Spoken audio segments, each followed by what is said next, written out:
Welcome back. This is a time of year that's exciting. We have NFL players in camp. We have the NBA gearing up again after the summer league here, and hockey's coming back. Baseball's winding to a close.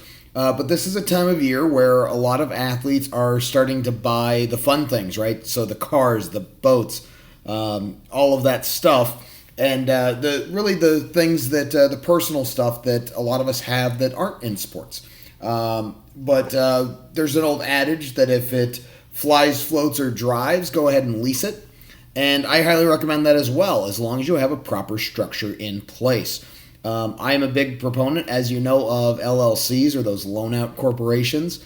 And so sometimes if you're going to have one of those things, if you're going to have a car or a boat, something that is used regularly, perhaps put that in the name of an LLC in the lease.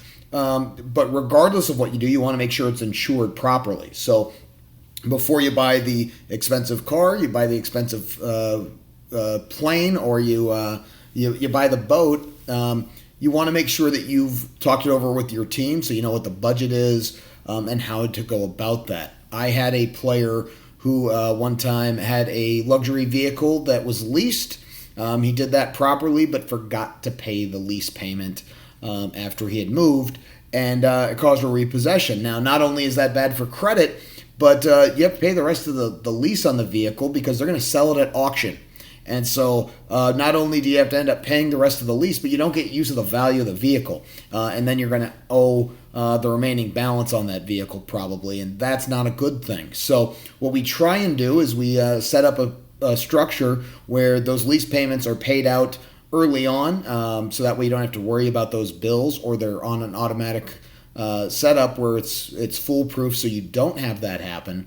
But we also want to limit the liability as much as possible and keep an athlete or entertainer's name off of things. Just some of it's privacy, other parts of it is for that liability and asset protection reason, but it has to be done the right way, so it takes some proper planning, more than just going to an auto dealership and buying a car or buying a boat.